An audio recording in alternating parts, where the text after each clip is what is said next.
बिस्मिल्लाहिर्रहमानिर्रहीम। आज हम जिस चैप्टर को डिस्कस करना शुरू करेंगे ये है एंडोक्राइन पैंक्रियाज, जिसमें कि ग्लूकागॉन और इंसुलिन है। ये हमारा एंडोक्राइन फिजियोलॉजी के सेक्शन का मोस्ट इम्पोर्टेंट चैप्टर है। तो इसको हम आराम से करेंगे, धीरे से और अच्छे से समझ के करने की कोशिश करेंगे इंशाल्लाह। ये आपको बहुत ज़्यादा हेल्पफुल रहेगी ये डिस्कशन। तो पहले तो आपको ये पता होना चाहिए कि इंसुलिन और ग्लूकागॉन जो है ये दोनों एंटेगोनिस्ट है।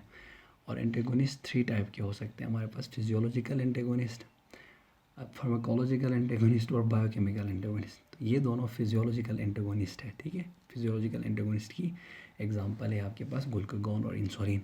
फिजियोलॉजिकल एंटेगोनिस्ट जो होते हैं वो ऐसे करते हैं कि इनके अपने अपने रिसेप्टर्स होते हैं। जैसे इंसुलिन का अपना रिसेप्टर है, टायरोसिन काइनेस के थ्रू वो एक्ट करता है, और ग्लूकागॉन का अपना रिसेप्टर है, तो ये जी प्रोटीन कपल रिसेप्टर के थ्रू, वो जो 7 ट्रांसमेम्ब्रेन प्रोटीन कपल रिसेप्टर के थ्रू एक्ट करता है।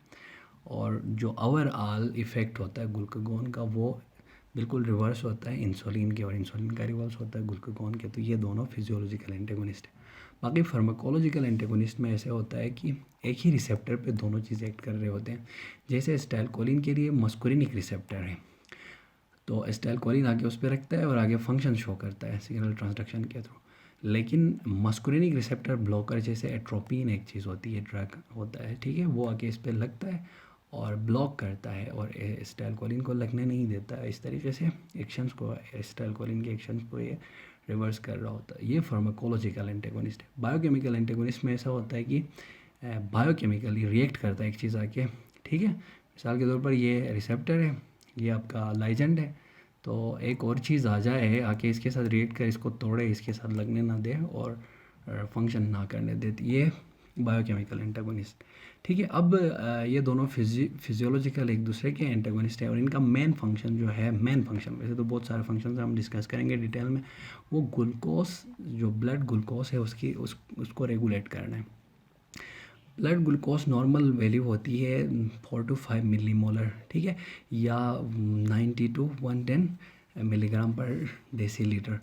तो ये रेगुलेट करते हैं टाइटली ये दोनों हार्मोन्स जो इंसुलिन और ग्लूकागॉन है उस लेवल को, ठीक है। अब फॉर एग्जांपल यहाँ पे मैं एक ग्राफ ड्रा करके समझाने की कोशिश करूँगा। लेट से आपने खाना खा लिया तो एब्जॉर्प्शन शुरू होगी ग्लूकोज की, आपने ग्लूकोज का रिच फूड खा लिया, ठीक है। तो इंसुलिन की एब्जॉर्प्शन शुरू, ग्लूकोज की एब्जॉर्प्शन शुरू होगी, होते होते ये ट्रांजिएंट हाइपरग्लाइसीमिया होगा, ठीक है, ग्लूकोज लेवल बढ़ जाएगा आपके ब्लड में। फिर ये दोबारा आ जाएगा नॉर्मल की तरफ, ठीक है। नॉर्मल की तरफ आके दोबारा ये यही 90 या 110 के दरमियान जो भी वैल्यू है, लेट से 100 कर देते हैं हम इसको, ठीक है, इस पे आ जाएगा, ठीक है।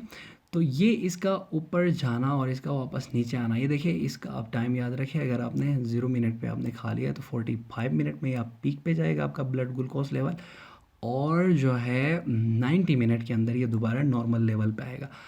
अब जो पीक पे जाएगा ये तो एब्जॉर्प्शन की वजह से जाएगा, इसको दोबारा डिक्रीज़ करने के लिए मेनली इंसुलिन रिस्पॉन्सिबल है, सोली इंसुलिन रिस्पॉन्सिबल है। इसकी सिर्फ इंसुलिन ही हो तो ही नॉर्मलाइज होगा, नहीं, मेनली मतलब आप कह सकते हैं 90% जो रिस्पॉन्सिबल है इस फंक्शन के लिए, इसको दोबारा नॉर्मल लेवल तक ब्रिंग डाउन करने के लिए, उसमें इंसुलिन इन्वॉल्व है, ठीक है, वो इसको ब्रिंग डाउन करेगा। अब ये नीचे क्यों नहीं जा रहा है, डिक्रीज़ होते ही होते हाइपोग्लाइसीमिया नहीं हो रहा है, क्योंकि यहाँ पे इस लेवल पे फिर ग्लूकागॉन और दूसरे स्ट्रेस हार्मोन ग्लूकागॉन के साथ एपिनेफ्रिन, नॉर एपिनेफ्रिन, कोर्टिसोल है, और आपका growth hormone in adult stress hormone का काम करता है, मेनली ग्लूकागॉन, ठीक है। तो ये इसको नीचे हाइपोग्लाइसीमिया होने नहीं देगा। 90 मिनट के बाद भी ये आपके जाके लीवर के अंदर किक इन करेगा, ग्लाइकोजन की ब्रेक डाउन कराएगा, ग्लूकोनियोजेनेसिस कराएगा, ठीक है। तो इसको दोबारा ये मेंटेन रखेगा नॉर्मल, ठीक है।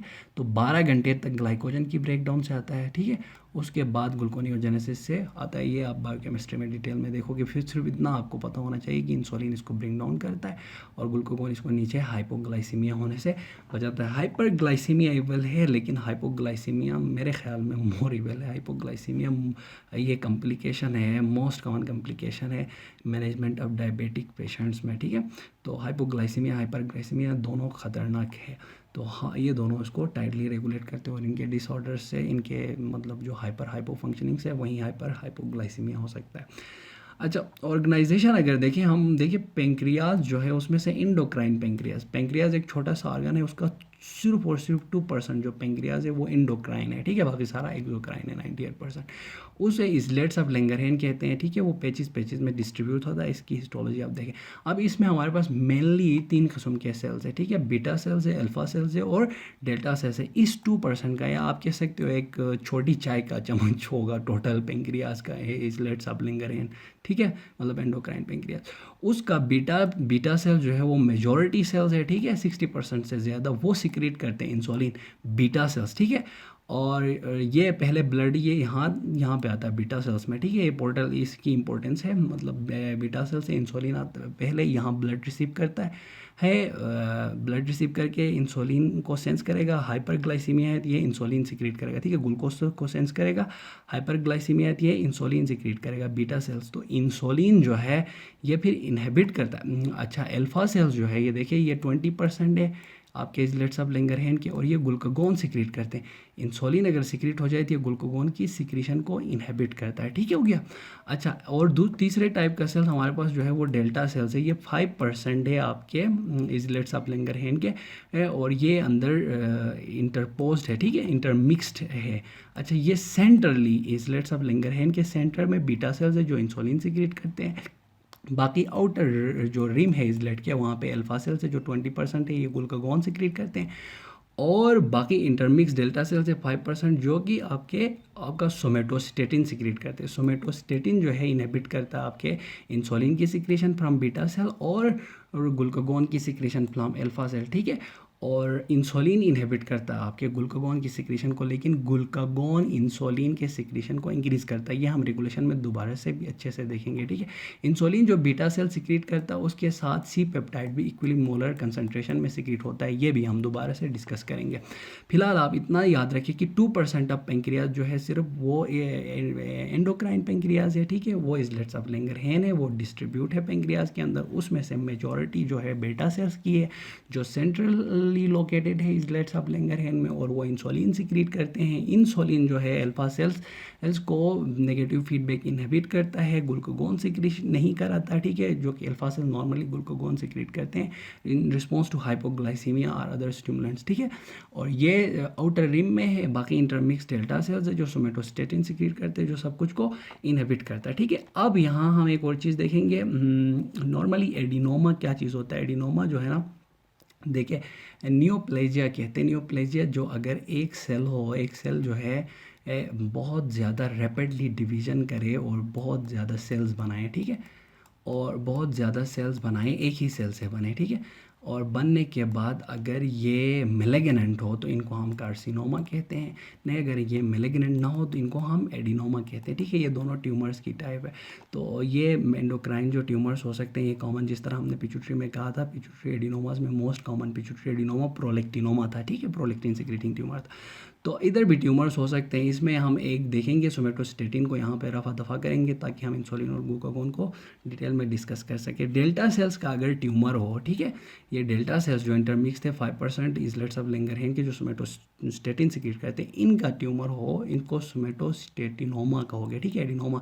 Somatostatin secreting adenoma is somatostatinoma, ठीक है। ये रेयर है, लेकिन अगर ये हो तो क्या होगा, देखिए ये इंसुलिन की सिक्रेशन नहीं कराएगा। इंसुलिन की डिफिशियंसी को, इंसुलिन की सिक्रेशन ना हो उसको आप डायबिटस मेलाइटस कह सकते हो, ठीक है। अच्छा, और इसके साथ ये स्टेरिया कराता है और गाल स्टोन्स कराता है। क्यों कराता है, देखिए somatostatin actions are usually inhibitory. Somatostatin जहाँ भी ये इनहिबिशन करता है तो डायबिटस होगा, इंसुलिन की सिक्रेशन इनहिबिट करने की वजह से। स्टेरिया क्यों होता है, क्योंकि देखिए सोमेटोस्टेटिन जाके इनहिबिट करेगा पेंक्रियाज से, जो एक्सोक्राइन पेंक्रियाज से उसके एंजाइम सिक्रेट नहीं कराएगा, लाइपेसिस वगैरह ना, जो तो फिर लिपिड्स की एब्जॉर्प्शन नहीं होगी, स्टेरिया होगा। स्टेरिया का मतलब होता है स्टूल्स कंटेनिंग इन मोस्टली फैट्स, ठीक है, फैट्स एब्जॉर्ब ना हो, स्टूल में जाए। और उसके अलावा गाल स्टोन्स ऐसे होंगे क्योंकि ये इनहिबिट करता है कोलिसिस्टिक काइनिन की स्टिमुलेशन को, जो कंस्ट्रक्ट कराता है गाल को और गाल ब्लैडर से सिक्रीशंस कराता है। अब वहाँ पे अगर ये कंस्ट्रक्शन ना हो और गाल ब्लैडर की स्फिंक्टर रिलैक्स ना हो, कोलिसिस्टिक काइनिन का फंक्शन आप जीआई में देखोगे, ठीक है। मेनली फंक्शन उसका ये है कि गाल ब्लेडर को कॉन्स्ट्रिक्ट करता है, आगे से पिंचरा बॉडी है उसको रिलैक्स कराता है, गाल की एम्पटी कराता है, ठीक। गाल गाल गाल जो गाल ब्लेडर है उसको एम्पटी कराता है। अब ये एम्पटी ना कराएगा तो गाल स्टोन्स होंगे, ठीक हो गया। तो ये हमारा कंप्लीट हो गया। Thank you very much. Next section में देखेंगे हम इंसुलिन डिटेल्स है। अल्लाह हाफिज़।